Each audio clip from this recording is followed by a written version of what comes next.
Estamos voltando com o segundo momento do nosso encontro e essa semana estamos falando sobre psicopedagogia. Então nós já vimos um pouco o que é, para que serve, como que os pais, professores, escola, enfim, como que eles podem ajudar o aluno a aprender com esse profissional. E para falar ainda um pouco mais sobre isso, voltamos com o Murilo e com a Cíntia, dois psicopedagogos que trabalham em clínica e que tem toda uma história, um processo aí bem bacana na área. E no último encontro, na primeira parte, nós começamos a falar e falamos um pouco sobre a questão dos pais, essa preocupação e tal. Eu queria começar perguntando agora para vocês, não existe o perigo dos pais terceirizarem a educação dos filhos para vocês, já que a escola não deu conta de ensinar, muitas vezes, na concepção do filho, então eu vou procurar um outro profissional que a escola indicou para que faça essa parte. Não existe essa tendência, essa ideia de que vocês são os salvadores da pátria? É a ideia que nós somos a super nani do momento, né? É verdade, boa definição. Mas assim, é importante deixar claro que quando a escola encaminha, conversa com os pais, apresenta aí um pouco da dificuldade, normalmente está relacionada à questão da aprendizagem. Consequentemente, os pais vão à clínica em busca de uma solução para isso. A escola indicou porque meu filho não consegue ler, meu filho não consegue fazer a adição, subtração, e aí vai. Raramente eles, quando chegam, trazem que também a escola identifica aí a questão do comportamento, né? Porque já é uma preocupação para os pais, mas meu filho não está agindo como deveria agir para a sua idade, né, nessa questão comportamental. Que isso, consequentemente, atinge aí a questão da aprendizagem e da socialização. E aí é lógico que eles vão querer que nós tenhamos aí a solução para esse problema aí da aprendizagem, né? Então, a ideia é que ali nós temos que apresentar propostas para que essa criança saia dali em 2, 3 sessões, sei lá, sabendo ler, escrever, socializando bem. Então, eu volto novamente nessa questão da socialização, né? Quando se apresenta uma dificuldade na escola, no campo da aprendizagem, é porque a socialização escolar está gritante, né? Então, está causando ali alguma coisa, algum incômodo, a sala de aula, a estrutura escolar. Então, isso é levado para os pais, e os pais têm que entender que não só nós, profissionais psicopedagogos, somos ou temos a solução para isso, né? Mas que ali o conjunto. Principalmente, um dos 4 pontos lá, que faz parte aí, tem que fazer parte aí do dia a dia dos pais, independente se a criança apresente algum transtorno ou alguma dificuldade, que é acompanhar a sua vida escolar, a sua vida social. Sim, é isso mesmo. Realmente os pais, eles terceirizam, sim, isso acontece. Mas aí cabe a nós, profissionais, como o Murilo falou, né, fazer aquele trabalho de orientação, de apontamento, olha, né, a dificuldade dele é essa, e de mostrar as intervenções que estão sendo feitas, de dar os encaminhamentos corretos, né, olha, ele precisa frequentar a terapia com a fono, ele precisa frequentar a terapia com o psiquiatra, ele precisa tomar medicação para concentração, se for o caso. Então, assim, o tempo todo a gente tem que estar relembrando, batendo ali na mesma tecla, né, então o tempo todo a gente está avaliando e reavaliando, avaliando e reavaliando. E passando isso para o pai, apontando, mostrando ali para o pai, né, a importância do trabalho em conjunto. Não tem, mas ele vai sempre direcionar para a gente.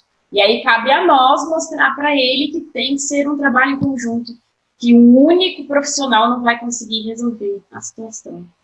É isso. E os pais, eles vão ser sempre relutantes quanto a essa demanda que nós passamos para ele, de que ele que tem que contribuir também para que o filho desenvolva, né?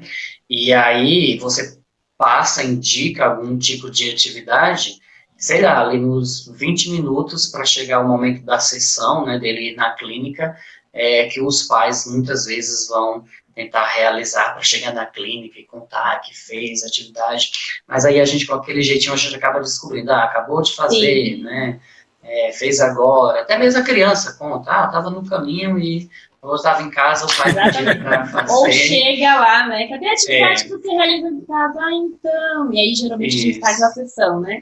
Exatamente. É por isso que, normalmente, eu insisto para que o nosso contato ali com a criança seja entre o profissional e a criança, que os pais fiquem de fora. Tem criança que não dá, que não aceita mesmo, mas nós temos que ir criando esse hábito, né, para que a criança se solte, né, e produza, e traga para nós aquilo que ela produz em casa e produza aquilo que nós estamos propondo ali na clínica.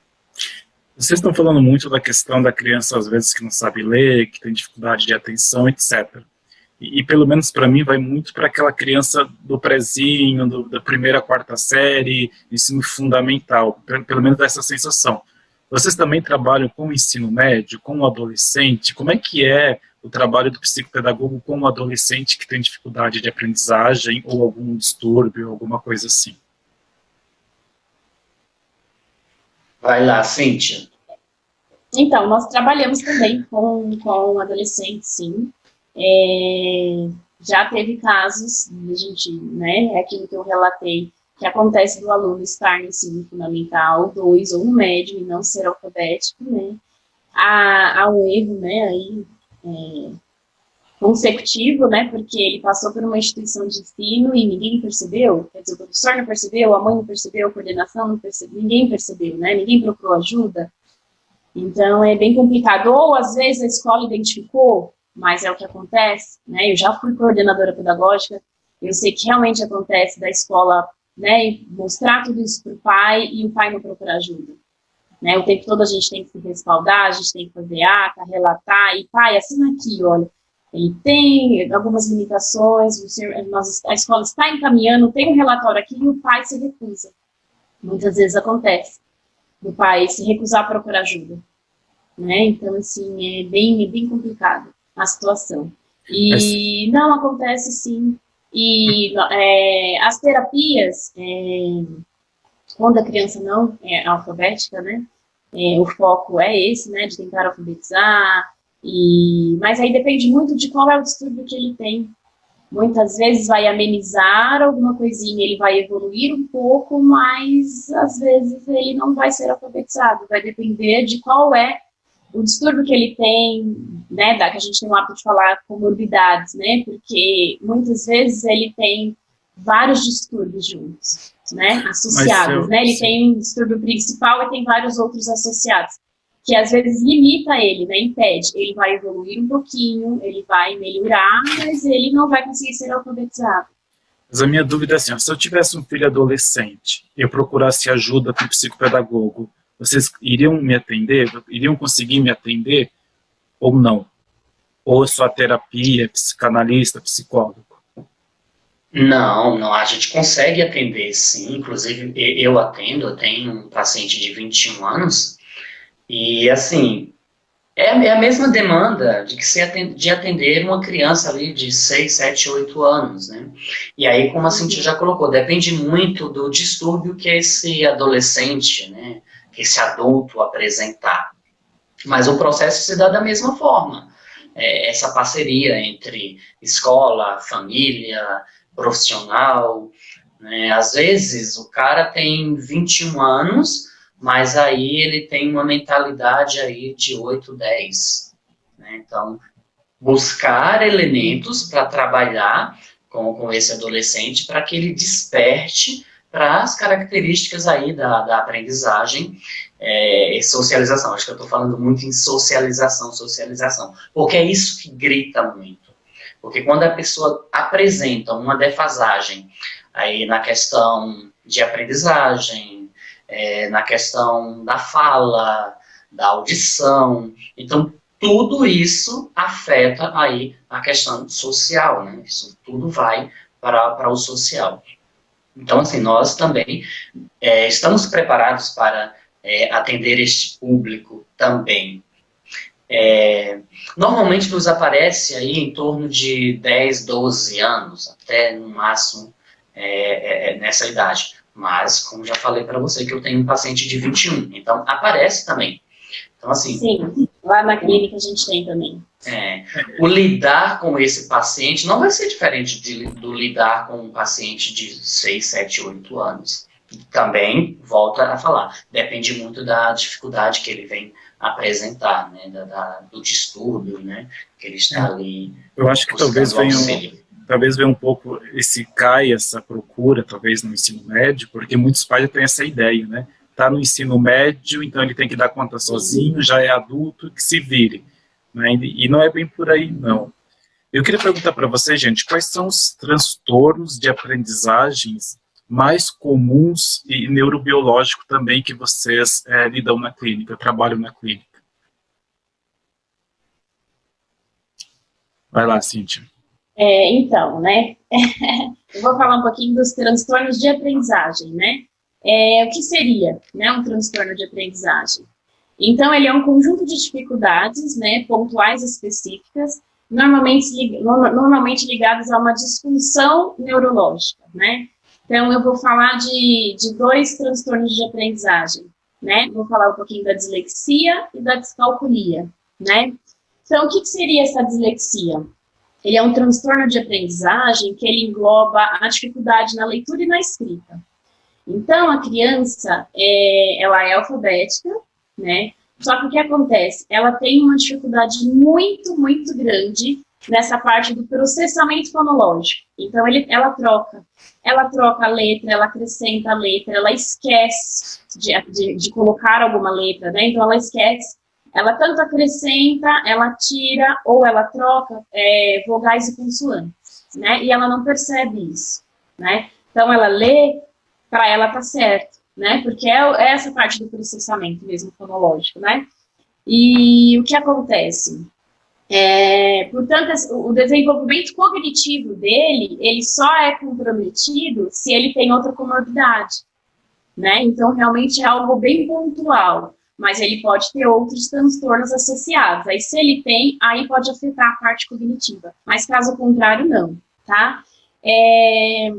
A criança que tem dislexia, ela apresenta um processamento mais lento, né? Então, ela tem uma capacidade, uma dificuldade, né? Uma capacidade menor de fluência, de memorização. Ela tem uma memorização reduzida por conta dos sons, né? Porque, para ela, essa parte do som, da letra, ela se confunde. Então, para ela é um pouquinho mais complicado. Ela geralmente vai muito bem oral, uma atividade oral, né? Oralmente, ela é show. Mas na parte de leitura e de escrita, ela tem muita dificuldade. Seria o comum, por exemplo, trocar o S pelo Z? Que a gente vê muito isso.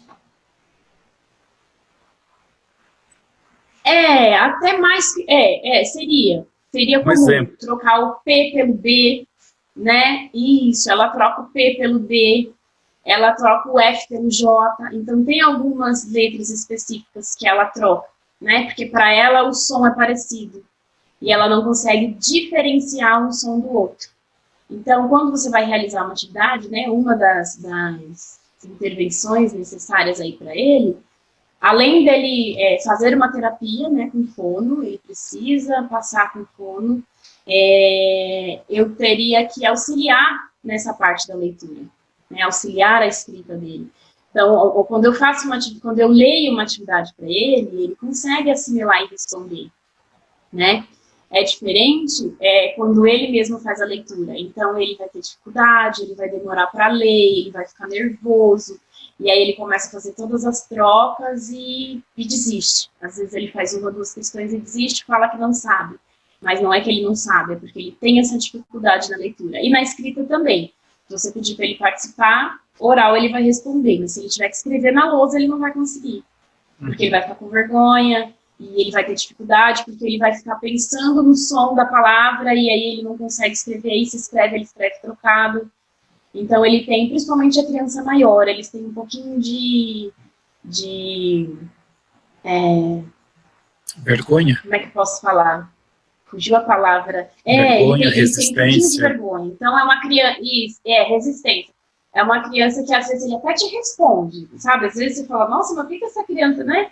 Então, às vezes, essa malcriação ali em sala de aula é porque ele sabe que ele vai ficar com vergonha. Ai, a professora vai, né? Então, eu preciso Mais ter uma esse olhar, autodefesa, preciso perceber.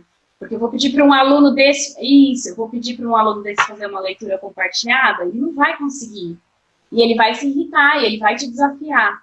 E muitas vezes, né, a gente não percebe. Aí depois, lá na frente, com acompanhamento, depois que você vai conhecendo esse seu aluno, né, o professor em sala de aula, aí ele consegue verificar que é isso ou não.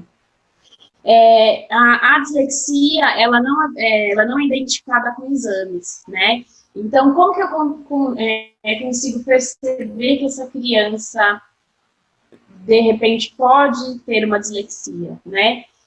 Quando ele começa a ser alfabetizado, quando ele começa a conhecer as letras e os números, aí eu percebo as trocas, que ele não consegue identificar os sons, e aí o momento, né? E aí a gente começa a investigar e encaminha para essa equipe toda, né, multidisciplinar, para poder identificar. Já no caso da descalculia, né, ele é também um transtorno de aprendizagem, só que é bem relacionado a números, né?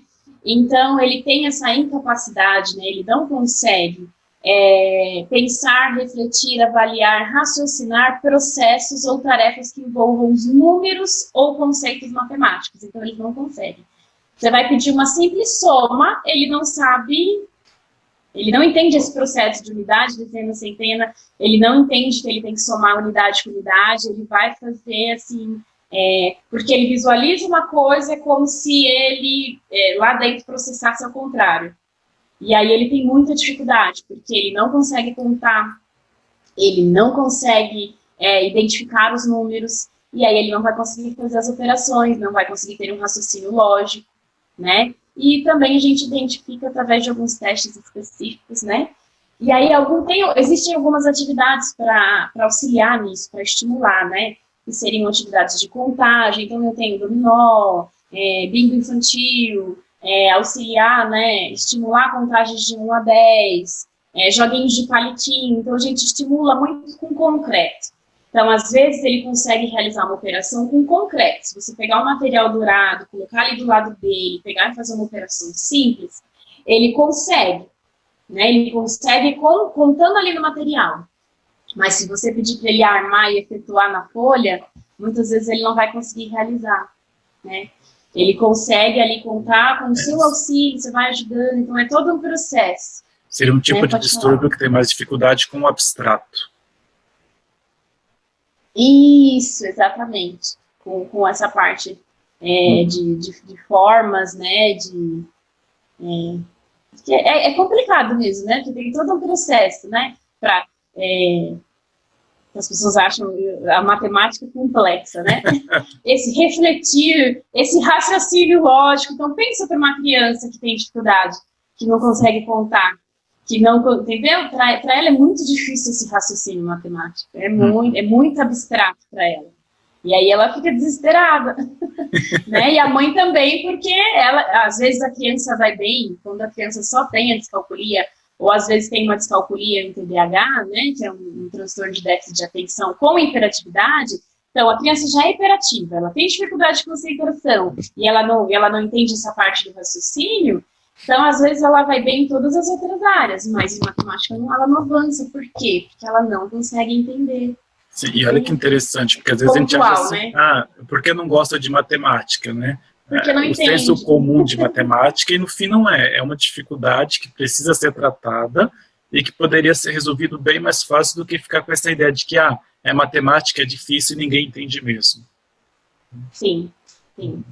É exatamente isso. E como a matemática, né, ela é um processo, né, então eu preciso de alguns conceitos iniciais para eu conseguir avançar. Sim. Então, quando eu tenho uma defasagem muito grande na base, quando a gente fala de dificuldade de aprendizagem, não de transtorno, para a criança que tem a dificuldade já é difícil. Imagina para a criança que tem o transtorno.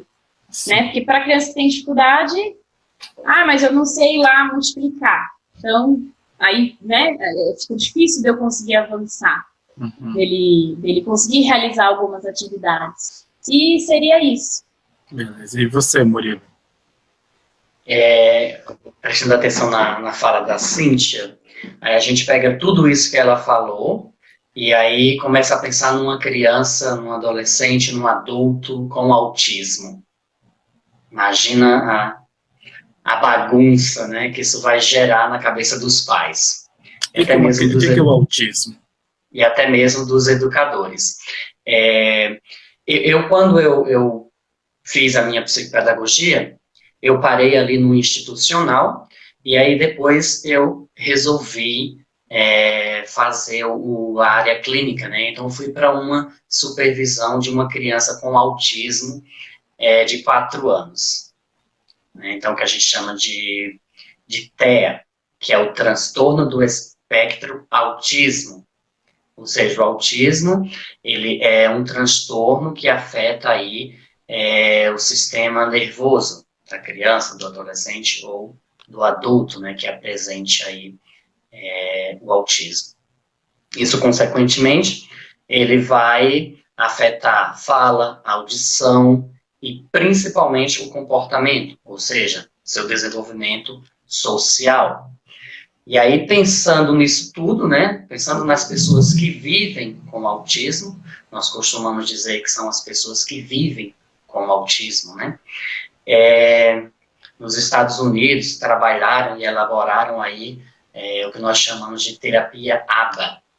Então, o ABA vem aí de 3 palavrinhas inglesas, né, que seria Applied Behavioral Analysis. Ou seja, nós pegamos para cá e traduzimos aí para análise do comportamento aplicada. Então, terapia ABA é isso, é trabalhar, analisar o comportamento do paciente e aplicar ali no seu dia a dia, né? Na sua vida escolar, na sua vida familiar, na sua vida social. O ideal de se trabalhar o ABA, ao menos no meu ponto de vista, tem outros que pensam de outra forma, né? É trabalhar esse ABA naturalista. O que seria esse ABA naturalista? O indivíduo vai para a escola está ali certinha, né? Um atrás do outro. Então, muito se pede nas escolas que vamos juntar em duplas, trio, grupos, tirar a filinha, né? Os pedagogos, eles vão fazendo isso no decorrer do ano, vão modificando aqui, modificando ali. Aí o paciente vai para a clínica, na clínica se identifica que ele apresenta aí o autismo, né? E aí nós procuramos trabalhar esse naturalismo. Normalmente, quando a gente chega numa terapia, tem lá a mesa do terapeuta e a poltrona, né, o divã ali do paciente. Então, a gente procura quebrar tudo isso, né, tirar tudo isso. Então, um ambiente, um espaço que favoreça a interação desse paciente, que favoreça ele estar desenvolvendo aí atividades propostas e que favoreça uma terapia, né? A gente usa muito essa questão, aproveitar o brincar para despertar, para desenvolver na criança habilidades que ela vai perdendo, né, aí, devido ao seu sistema nervoso, ele está afetado, né, por conta do autismo, e aí ele acaba perdendo aí certos domínios, certas características aí que nós normais, né, pseudos normais, adquirimos aí com a fala, com a audição, com a socialização, né? Então, aplicar essa terapia, para mim, assim, foi algo muito, muito gratificante. Aí eu acabei me apaixonando aí por pessoas que vivem com autismo, porque, assim, é uma área muito desafiadora, né? Tanto para o terapeuta, quanto para os pais, para a escola e para a vida em geral. O autismo tem muita questão da rotina, não tem? Nós procuramos trabalhar atividades que tragam essa questão, né? Que tudo tem que ser muito repetitivo. né? Então, tem que trabalhar toda a rotina do paciente, pensar com os pais como que é o seu dia a dia, como que é elaborado aí a sua rotina escolar, a sua rotina em casa, o que os pais fazem, o que proporcionam para que ele desperte certas características que são necessárias para que ele consiga desenvolver aspectos aí que nós achamos importantes, principalmente na aprendizagem e na socialização, né? Uhum, perfeito. Porque dependendo do nível do autismo, desculpa, tá? Tranquilo. Dependendo do nível, eles apresentam aí 3 níveis do autismo. O leve, moderado e o severo. O leve você pode dizer assim, não precisa de um acompanhamento. Precisa, porque ele pode evoluir, né? É um grande perigo achar que só porque é leve que a gente não precisa cuidar. Temos que cuidar, sim. Quando a Cíntia traz que ele apresenta dificuldade aí na leitura, que a criança apresenta dificuldade na matemática, então, às vezes, ele consegue desenvolver outras atividades. Por exemplo, eu tenho um paciente que ele domina perfeitamente o inglês, mas ele é um desastre na língua portuguesa. Então, para os pais, meu filho não tem problema, né? Porque como que ele desenvolve? O problema só com a socialização, às vezes, né? Socialização, E o problema, às vezes, está porque os pais motivam isso. Porque, poxa, um filho que domina o inglês, opa, tá ótimo, né? Então, isso vai motivando. Então, ele vai perdendo outros desenvolvimentos aí educacionais que seriam importantes, como, por exemplo, a língua portuguesa. Ele vai perder aí na questão da socialização, porque quem vai dialogar com ele? Então, a tendência é ou ele se isola, ou as outras crianças vão se afastar dele, até mesmo as pessoas, os adultos, né? Eu não consigo conversar com ele, ou simplesmente achar graça ou aplaudir que ele fala bem inglês, né? Então, ele pode apresentar dificuldades numa determinada área e em outra não. E aí nós vamos para um nível aí moderado, né? Onde é aquele nível que já precisa de uma observação melhor do terapeuta, né, do psicopedagogo e de outros profissionais. E aí nós temos um nível severo, que aí a coisa começa a ficar mais gritante, né? Então, são níveis que devem ser observados de acordo com aquilo que o paciente está trazendo, né, está demonstrando. Gente, para finalizar, porque já está quase chegando o nosso horário, olha como foi rápido, tá vendo? Vocês trabalham em clínica, vocês têm toda uma experiência e devem trabalhar com gente do mais diferente transtorno e dificuldade de aprendizagem. Qual foi a experiência que mais marcou vocês e que vocês pegaram, ou foi mais desafiador, que hoje vocês olham e falam assim, nossa, valeu a pena ter estudado psicopedagogia, trabalhar nessa área? Como é que que impacto teve isso para vocês? Vai lá, Cíntia. Posso começar, Murilo? Pode. Inclusive, é uma criança, né, que eu atendo ainda, mas ela evoluiu bastante, que é um autista, né, então, assim, que né, seria do moderado para o severo, então ele não fala, né, ele sai alguns sons da boca dele, mas ele assim, nada assim, aos pouquinhos, né, ele tá indo para que a gente entenda o que ele fale. Então, assim, o barulho incomoda muito ele, né, o ambiente diferente incomoda muito, então isso pra gente é bem complicado, né. E aí a gente trabalha o tempo todo essa parte do estímulo, né, estimular a coordenação motora, estimular essa parte do comportamento, né, e do socializar. Então, você vê que você está conversando com ele, mas é muito difícil ter o visual dele, então demorou, assim, para eu conseguir fazer ele sentar na sessão. Então, geralmente ele ficava no chão, ele já chegava, tirava o sapato para a caixa de areia, que é algo que acalma muito ele. Então, quando ele está nervoso, é algo que eu sei, ele mesmo já vai lá, puxa a caixa de areia e senta, e brinca, passa a mão, sabe? É algo que acalma. Demorou para ele, para conseguir fazer ele sentar na sessão, assim mesmo, ali na mesa, para a gente realizar uma atividade com guache, com massinha, com água, que ele é apaixonado por água. Falou água e areia, ele adora. Então, assim, demorou, é um tempo, né, uma adaptação, e a gente vai evoluindo aos pouquinhos. Nossa, isso é tão gratificante. Hoje em dia ele chega, ele senta até no meu colo na sessão. E uma coisa que ele gosta muito é música, né? Então ele chega, eu sei que já tem que ter o patati patatá dele. Então isso aos poucos a gente vai testando, vai tentando, vai vendo isso deu certo, isso não deu. Hoje eu já recebo ele lá no hall. Ele não, a mãe não deixa ele na porta do consultório. Eu falo, mãezinha, ela, ai, mas não. Eu falei, não, vamos testar. E ele vai, mas ele não vai com você. Eu falei, vai. E a gente foi adaptando. Então é um processo com a mãe também que não está acostumada. Então, nossa, o dia que eu consegui pegar ele no hall, que ele foi brincando, pulando comigo lá, assim, né?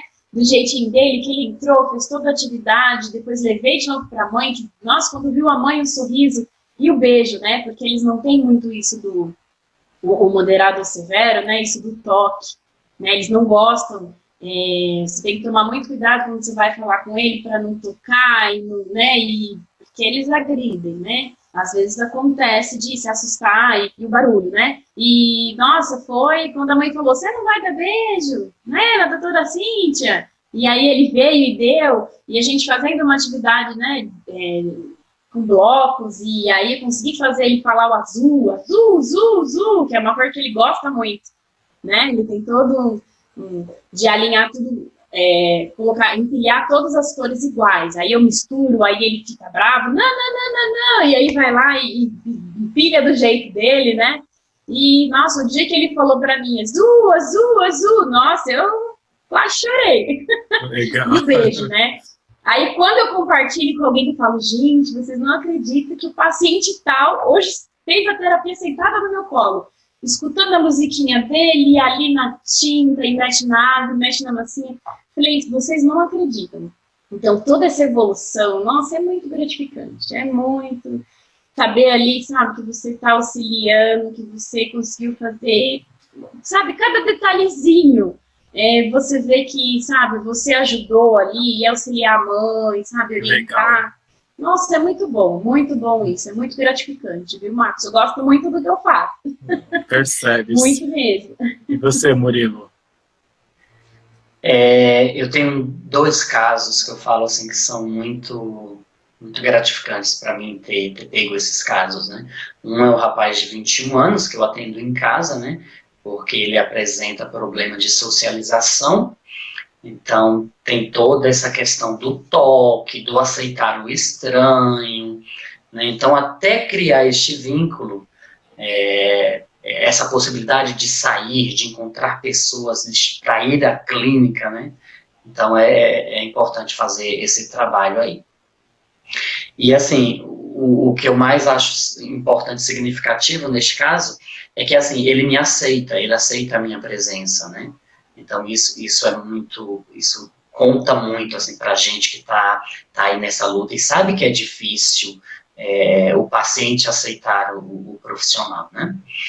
E o outro caso é de uma criança de 5, 6 anos, onde, assim, ele apresenta muita rejeição pelo fato de ter que passar por uma terapia, né? Então, ele grita, ele chora, ele bate, ele não realiza nada, ele não produz, né? E aí eu vejo que comigo ele tem evoluído nesse sentido, né? Então, ele tem aceitado ficar sozinho comigo, né? Ele tem aceitado as tarefas que eu proponho para ele. Então, isso, assim, enche a gente de alegria, né? Porque você começa a acreditar que o seu trabalho está tendo efeito, está dando efeito, está contribuindo aí para o desenvolvimento de alguém, né, de uma pessoa. Então, isso é muito importante. E eu me apaixonei aí pela questão do autismo e eu quero continuar aí muito mais com isso. Gente, obrigado. Dá para ver no olhinho de vocês o quanto vocês gostam, o quanto vocês se realizam, que vocês possam sempre continuar fazendo esse trabalho de vocês, porque não é um trabalho que não é só para o aluno, é um trabalho para a família, é um trabalho para a sociedade, né? É um trabalho em acreditar no ser humano, e que muitas vezes na rotina massacrante que é a escola, eles não são percebidos, né? São deixados de lado. Muito obrigado pela entrevista, pelo bate-papo, ajudou muito, nos clareou muita coisa, Desejo luz, sucesso para vocês, consultório cheio, que isso é importante. Amém. Né? Que os pais Nós que agradecemos o convite. Que os pais possam acreditar sempre mais no valor que é o trabalho de vocês. Obrigadão, um beijo para cada um de vocês e até a próxima. Beijo, obrigado até pela oportunidade. Até uma próxima. Tchau, até a próxima. Tchau.